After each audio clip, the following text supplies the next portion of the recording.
The Buccaneers are set to take the field in their final preseason game. That and more on today's episode of Locked On Bucs.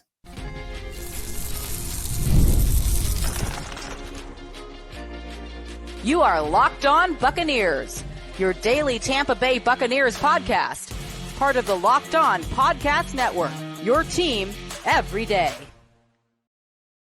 What's up, and welcome into this episode of Locked On Bucs, your daily podcast covering the Tampa Bay Buccaneers, part of the Locked On Podcast Network, your team every day. I want to thank you for making Locked On Bucs your first listener view every day. Don't forget you can subscribe or follow for free on YouTube or wherever you get your podcasts. And of course, you can follow along on Twitter. I am James Yarcho at @JYarcho_Bucs, credentialed member of the media covering your Tampa Bay Buccaneers as deputy editor of SB Nation's BucsNation.com.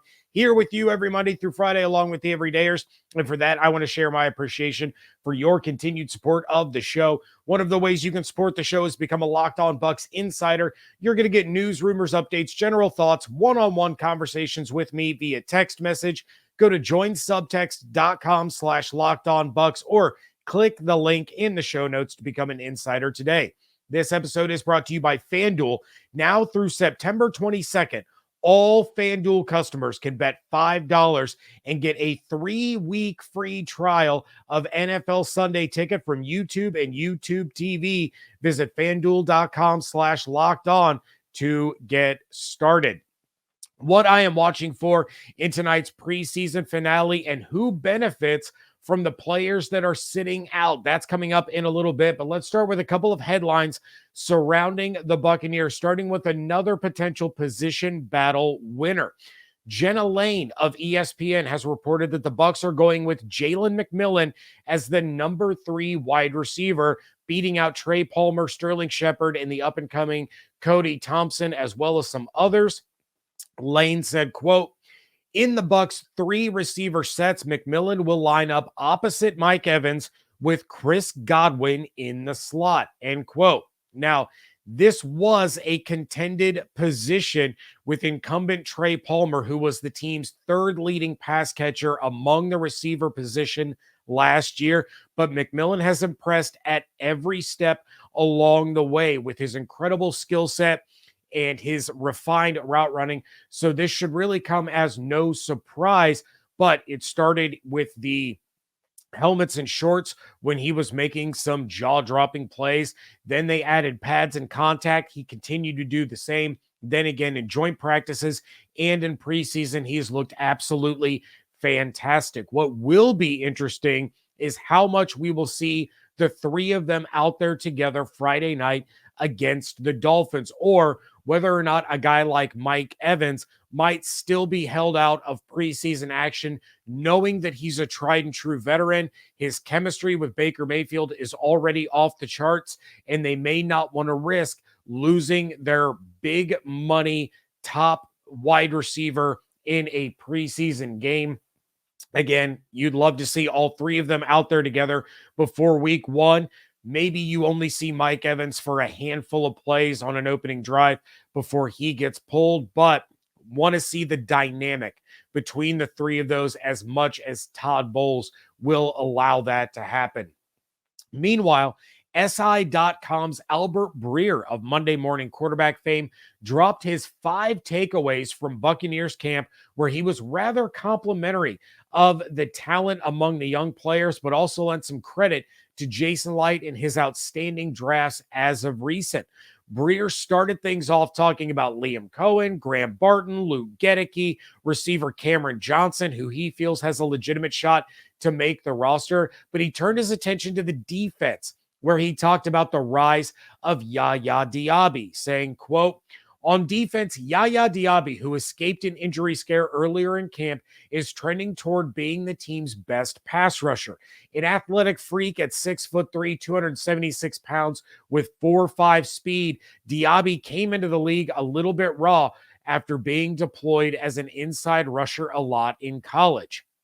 That said, he had enough as a rookie to register 7.5 sacks and has really developed as a powerful quick edge player.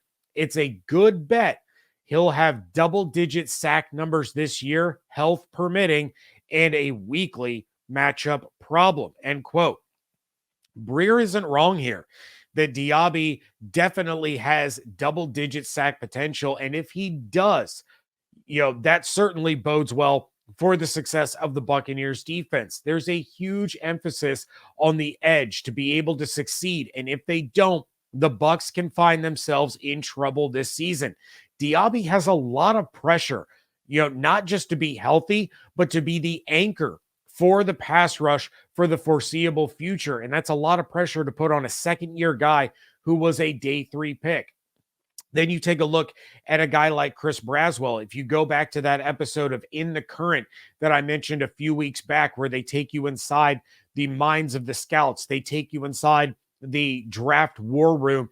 Jason Light and some of his scouts talk about how they saw a lot of Yaya Diaby in the film of Chris Braswell. If these two guys pan out, the Buccaneers will have 2 locked and loaded serious threats coming off the edge for years to come, both of which were found in the draft and not first-round picks. The last first-round pick that they used on an edge rusher appears to be on his way to being considered a bust if he doesn't pop off this season. And yes, of course, I'm talking about Joe Tryon-Shoyinka. But Breer also points out the success the Bucs have had in the draft, saying, quote, McCollum, McMillan, and Diaby are just a few of the draft and developed success stories here over the past few years. 22 of the 23 players the Bucs have drafted over the past 3 years are still with the team, and all of them have an excellent shot at making the 53-man roster. When that roster is done, there's a really good chance that, including college free agents such as Johnson, more than half of the 53 guys making the team will be homegrown through those 3 draft cycles. The full-fledged change in draft philosophy that we've seen from Jason Light and his team over the last 5 or so years has paid off extremely well for the Buccaneers. Now it's about whether or not all the hype, hope, and predictions about Diaby come to fruition or not. But you take a look back at guys like Vita Vea, Tristan Wirfs, Antoine Winfield Jr., going beyond just those last 3 drafts. These are guys that the Buccaneers are finding that are paying off big time. You talk about, the years back in the early 2010s when the Bucs were paying way more for some of these free agents than they probably should have, not just to entice them to come to a bad football team and help them turn things around, but that the drafts were abject failures. They were drafting guys that just did not pan out. Adrian Claiborne, Mark Barron, these types of players. And now all of a sudden you're talking about the vast majority of a 53-man roster being drafted and developed right there in Tampa. This is huge for the Buccaneers, not just for the short term, but for the long term as well. What I want to see and what I'm watching for on Friday night, that is coming up next on today's episode of Locked On Bucs, part of the Locked On Podcast Network, your team every day. This episode is brought to you by BetterHelp. When your schedule is packed with kids' activities, big work projects, and more, it's easy to let your priorities slip. Even when we know what makes us happy, it's hard to make time for it. So many of us put all our focus and energy into making sure we're there to provide for other people and always put ourselves on the back burner, and that can lead to problems building up from being left there too long. That's why it's so important to treat your mental health with the same care and attention you give to everyone else in your life. If you're thinking of starting therapy, give BetterHelp a try. It's entirely online and designed to fit around your busy schedule so that you don't have to leave yourself on the back burner anymore. Just fill out a brief questionnaire to get matched with a licensed therapist, and you can switch therapists at any time for no additional charge, no questions asked. So never skip therapy day with BetterHelp. Visit BetterHelp.com/lockedon to get 10% off your first month. That's BetterHelp, HELP.com/lockedon. Thank you again for making Locked On Bucs your first listen or view every day. For your second listen, make sure you check out Locked On Fantasy Football. Get daily insight to the best fantasy draft strategies so you can win your league this season. Part of the Locked On Podcast Network, your team every day. For those of you that are getting ready for your fantasy drafts and you know you want to target some Buccaneers, make sure you go back and check out my fantasy focus on key Buccaneers players. Dropped that last week. Also talk about where I would draft certain Buccaneers players versus their NFC South counterparts. You're going to want to check that one out. The starters are finally taking the field, and I am here for it. Now, let's get this out of the way right now. And I want all of you watching and listening to repeat after me. I will not overreact to the Buccaneers' performance, no matter how good or how bad. Very good. It's still preseason and the results are not fully indicative of how the season is going to go. The Bengals went to a Super Bowl after losing every preseason game. The Baltimore Ravens have won something like 3,000 straight preseason games. They haven't made it out of the AFC playoffs in a decade. But there is plenty to be excited about for the Bucs in their game Friday night against the Dolphins. For starters, even though it is still preseason and the offensive scheme is as basic as one that you would run with an 8-year-old flag football team, the starters on the field together for the first time will be an exciting watch. As I mentioned earlier, I want to see McMillan on the field with Evans and Godwin to see how he could potentially be utilized, what kind of plays he can make with the big two getting the lion's share of the defense's attention. Can he expose those matchups and win those contested catch battles? What is his chemistry with Baker Mayfield like? And of course, that's not a question that we can fully answer in a preseason game if the starters are only getting 2 drives or 3 drives. But it'll be nice to see if Baker is going to go to him in a one-on-one situation because he trusts him, or is he going to try to force it to Mike in double coverage? Is he going to try to force it to Godwin in double coverage, or is he going to look to Jalen McMillan? Will he look to Cade Otton first? Will he look to dump it off to Rashad first because he's worked with those guys for over a year now? Want to see what that dynamic is like. Then the next thing that I'm really keeping an eye on is the utilization of the running backs. How are they being moved in and out of the game? And who is the first guy off the sideline to give Rashad a breather? We all kind of assume that it's Bucky Irving, right? He was the draft pick. He's the new hotness. He's looked great. But Sean Tucker has been more than impressive this preseason. So is he the one that's going to get the call to come off the sideline first if Rashad needs to take a play or two off? You know, is Sean Tucker going to be the guy that comes in for the second drive with the starter still out there? And regardless of whether it's Tucker or Irving, how do they run the ball? How do they do running behind the full slate of starting offensive linemen? Is Graham Barrett looking better now that he's won the job? Is he a little more confident? Is there a little more swag there that he's no longer in a competition with Robert Hainsey? Does Ben Bredeson take an even bigger step forward with Tristan Wirfs next to him? Bredeson has been good in his starts in the first 2 preseason games, but now he's got an all-pro next to him in live game action. How does that affect his play? The trenches are crucial in every game. So how do the Bucs look with their full slate? Flipping sides of the ball, the edge rush, I'm going to keep talking about it because it is so important. How does the edge rush look with the other top tier guys out there? Vita, Kalijah Cansey, Levante David, Antoine Winfield Jr. We're not going to see Jordan Whitehead out there, but more on that a little bit later. But how does that elevate the play of a Chris Braswell, who is going to get plenty of opportunity with Yaya Diaby still out? What about Marquise Watts and Jose Ramirez? Are they going to be part of the rotation with the starters on the field, or are they going to have to wait until the backups go in before they get their opportunity? And if they are put in there along with Braswell and some of these other guys with the starters on the field.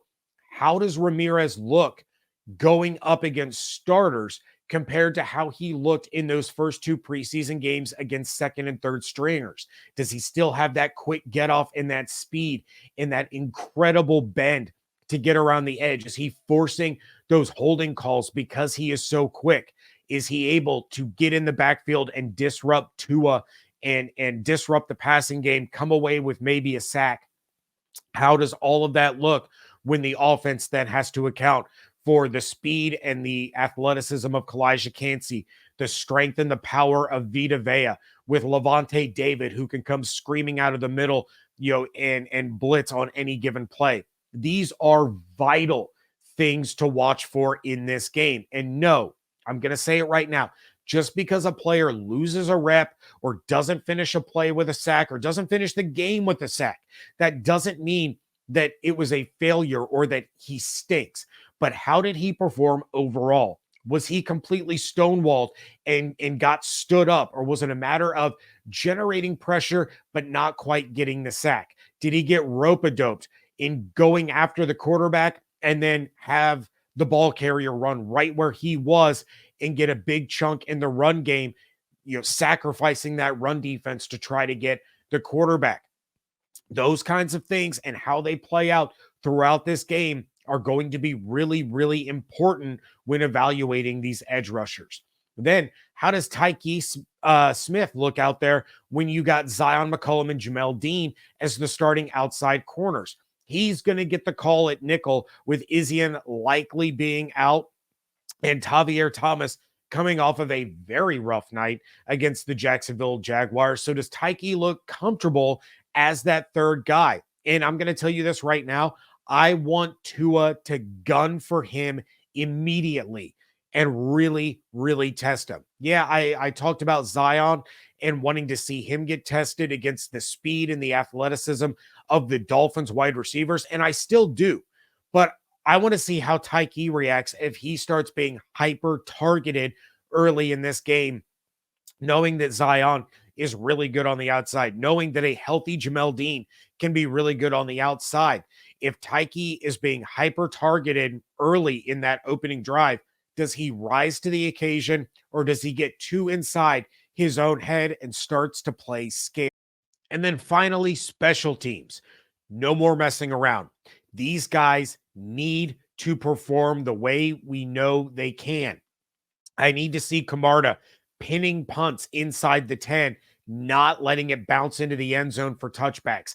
I need to see Chase McLaughlin hit a 45 or a 50-yarder and not miss the kind of kick that he was automatic on last year for the third, straight preseason game. Special teams is still a third of the game, and it could mean the difference between a win or a loss. A missed field goal here, a shanked punt there, all that does is flip the field in favor of the opposition. I need to see these guys really zoned in and ready to play to the level that we've come to expect out of them. That's why Chase McLaughlin got the money that he did. The Bucs had said, we found our kicker. He was incredible. He was setting records. And now we're looking at a third consecutive preseason game where he could be missing a kick. You can make it 4 consecutive games going back to the divisional round against the Detroit Lions. He's got to get refocused. The Bucs need the same level of play out of Chase McLaughlin this year as they got last year. Who are you not likely to see Friday night, and who can take advantage of that situation? That is coming up next on today's episode of Locked On Bucs. You're hiring for your small business. You want to find quality professionals that are right for the role. That's why you have to check out LinkedIn Jobs. LinkedIn Jobs has the tools to help you find the right professionals for your team faster and for free. And LinkedIn isn't just a job board. LinkedIn helps you hire professionals that you cannot find anywhere else, even those who aren't actively searching for a new job, but might just be open to the perfect role. In a given month, over 70% of LinkedIn users don't visit other leading job sites. So if you're not looking on LinkedIn, you're looking in the wrong place. On LinkedIn, 86% of small businesses get a qualified candidate within 24 hours. So hire professionals like a professional on LinkedIn. And they're constantly finding ways to make the process easier. They just launched a feature that helps you write job descriptions, making the process even quicker and easier. Post your job for free at linkedin.com/lockedonnfl. That's linkedin.com/lockedonnfl to post your job for free. Terms and conditions apply. Wrapping things up here on a Friday edition of the Locked On Bucs podcast. And Greg Auman tweeted out a list of Buccaneers that are likely not to play on Friday night. Some we know for sure are not playing, but here's the list of players unlikely to play according to Greg Auman of the NFL on Fox or foxsports.com. Yaya Diaby, Jordan Whitehead, Servassier Dennis, Raheem Jarrett, Chase Edmonds, Tyreek Funderburk, Sterling Shepard, Kayvon Merriweather, Christian Izien, Sean Peterson, and Justin Skull. So, who are the biggest beneficiaries of these players not participating? Well, Tyke Smith, of course, who I just talked about, he's going to get the start at nickel. Izien isn't playing. That's going to be a huge opportunity for him. But probably the biggest benefactors are Cameron Johnson and Cody Thompson. You have 4 receiver spots locked. I mean, locked. Mike Evans, Chris Godwin, Jalen McMillan, Trey Palmer.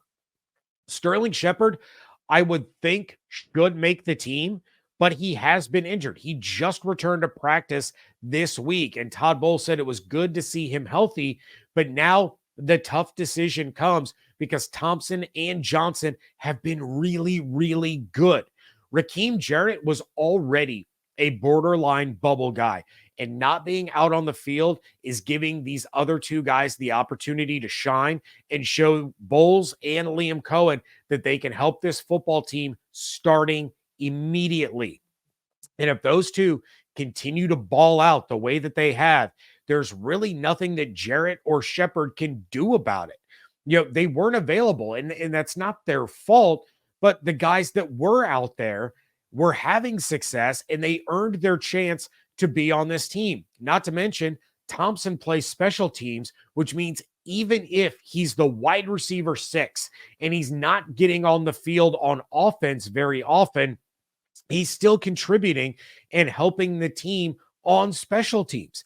This is going to be an incredibly hard decision to make if the Bucs are only carrying 6 receivers, but Cody Thompson and Cameron Johnson now with the opportunity on Friday night to really solidify themselves as being guys that are on the initial 53-man roster. The other 2 guys that really have a great opportunity on Friday are Kalen DeLoach and Vi Jones. Both have had flashes in preseason, and both have been really impressive in training camp in these joint practices. But without Servassier Dennis on the field, we're going to have to see which one comes in to swap with KJ Britt, if either of them even do.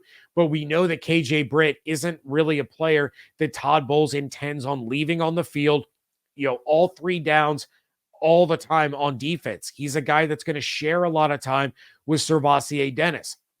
But if it's not J.J. Russell that's coming in for KJ Britt, which player gets called on first? With the Bucs potentially carrying 5 inside linebackers, one of those 2 has an outside shot to make the team, and it's far from a certainty that they carry 5.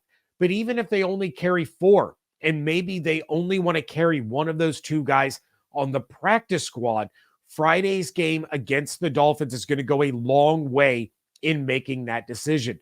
So you for sure want to watch, the substitutions and the packages really, really closely during this game, because we are going to talk about it all on Monday as we react to this game and make some bubble predictions ahead of Tuesday's roster cuts. But that is going to do it for this episode of Locked On Bucs. Please check out everything going on over at bucsnation.com. Make sure that you are following on Twitter at Locked On Bucs, at JYarcho_Bucs.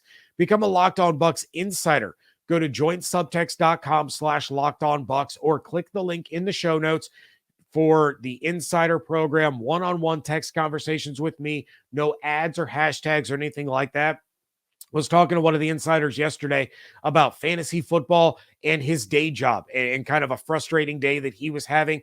We talk about a myriad of different topics, not just the Buccaneers. So you want to make sure that you check that out. Make sure you are subscribed on YouTube with the notifications turned on or your favorite podcast platform of choice. And yeah, that is going to do it. Hope you all have an absolutely outstanding day. Stay safe, stay healthy, fire the cannons. Want to thank you so much for joining me right here on Locked On Bucs, part of the Locked On Podcast Network, your team every day.